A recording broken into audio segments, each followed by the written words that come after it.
নমস্কার, আমি জ্যোতিষতন্ত্র পি কুমার বলছি মন্ত্রের যন্ত্র থেকে। আমি গত অডিওতে বিষ্ণু পুরাণ থেকে সৌরভী মুনির উপাখ্যান গল্প বলেছি। গতবার বলেছিলাম দ্বিতীয় পার্ট, আজ আরম্ভ করছি তৃতীয় পার্ট। এটা শোনার আগে যদি সাবস্ক্রাইব, শেয়ার এবং লাইক করেন তাহলে মন্ত্রের যন্ত্র আমি এগিয়ে নিয়ে যেতে পারবো। আমি গতবারে বলেছিলাম রাজা প্রবেশ করলেন একটি প্রাসাদে, দেখলেন এক কন্যা সুখী বসে আছে।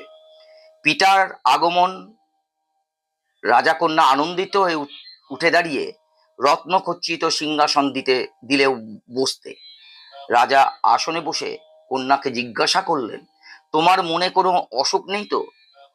মনে হয় সুখেই আছো। কন্যা বলল, ওই দেখুন পিতা, দিব্য পবন ও নতুন প্রাসাদ, সুদর্শন পুষ্পে শোভিত পুণ্য জলাশয়, ভূষণাদি কোনো চিহ্ন নেই, কোনো কিছুর অভাব নেই। সদাই মুনিবর আমার ওপর অনুরক্ত, আমার গৃহেই সব সময় থাকেন, অন্য কোনো ভগ্নীর কাছে যান না। তাই আমার ভগ্নীগণ সর্বদাই দুঃখে দিন কাটাচ্ছে।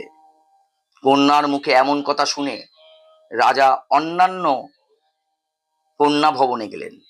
পূর্বের কন্যার মতোই একই কন্যা সুখে আছে এবং যা চায় তাই পায়, এবং আশ্চর্য, মুনিবর সদাই তার কাছে থাকে, অন্য ভগ্নীদেরও কাছে যান না। পরে সকল কন্যার কাছে এই একই রকম বাক্য রাজা শুনতে পেলেন। সকল কন্যার একই উত্তরে বিস্মিত হয়ে রাজা মুনিকে বললেন, আপনার তপোবন দেখলাম, এত ঐশ্বর্য জগতের কারণেই। তারপর রাজা মুনির কাছ থেকে বিদায় নিয়ে ফিরে গেলেন। এইভাবে মুনি 50 জন কন্যাকে নিয়ে সুখে সংসার পেতেছেন। ক্রমে 150 পুত্র উৎপাদন করেছেন। ক্রমে ক্রমে মুনি সংসারের প্রতি আসক্তি বাড়ল। স্নেহ ভীষণ বস্তু। মুনিবর ভাবেন, কি মধুর কথা বলে শিশুর পুত্রগণ, কেমন সুন্দর হাঁটতে হাঁটতে পড়ে যাচ্ছে এইসব শিশুরা। যখন যৌবন প্রাপ্ত হবে তখন এক একজন সুন্দরী কন্যা সঙ্গে বিবাহ দেব। পুত্র পুত্রগণ আমি বৈশিষ্ট্য হব, সুখে দিন কাটাবো। এইভাবেই যতই বংশবৃদ্ধি হবে ততই বাড়বে সুখ। এদিকে মুনিবরের অন্তরে দিব্য জ্ঞান জন্মায়। তখন আক্ষেপ করে বলতে লাগলেন, হায়, এ আমি কি করলাম? ভয়ানক মোহে আমি মগ্ন হয়েছি। অনেক বছরের বাঞ্ছা হলো না পূরণ। এইভাবে বিষয় বাসনায় মানুষ সমশক্ত হলে কখনো পরম সিদ্ধ লাভ হবে না। হায় হায়, আমি কি নির্বোধ। মাছেদের মধ্যে আমার বাস ছিল, সহসা এমন মোহ জন্মালো। 50 জন কন্যা জল গ্রহণ করে আমি কত কুকর্ম করেছি। অনন্ত বাসনার উদয় হলো, তার কখনোই পূরণ হবে না। ক্রমে অভাব বোধ হবে, দুঃখ বাড়বে। অতএব সংসারী হতে গিয়ে নারী গ্রহণ করে দুঃখকেই আলিঙ্গন করলাম।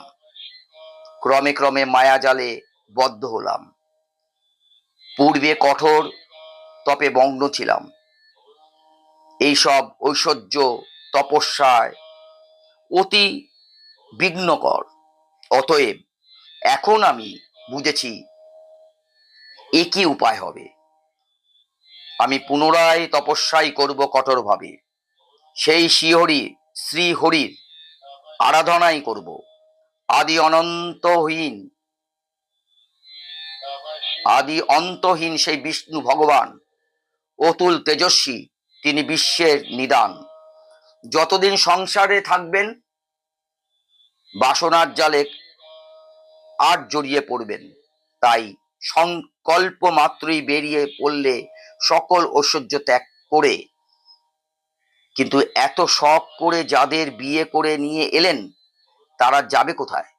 তখন তারাও স্বামীর সঙ্গে বিভাগী হয়ে বেরিয়ে নির্জন তপবনে উপস্থিত হয়ে যাবতীয় পাপ মোচন করে আকুল প্রার্থনায় শ্রী বিষ্ণুর চরণে নিজেদের ধ্যান জ্ঞান পুষ্প পুণ্য সকলেই দিল অঞ্জলি। আমি পরবর্তীকালে বিষ্ণু পুরাণ থেকে আমি বলবো প্রতারক ইন্দ্রের কথা। নমস্কার।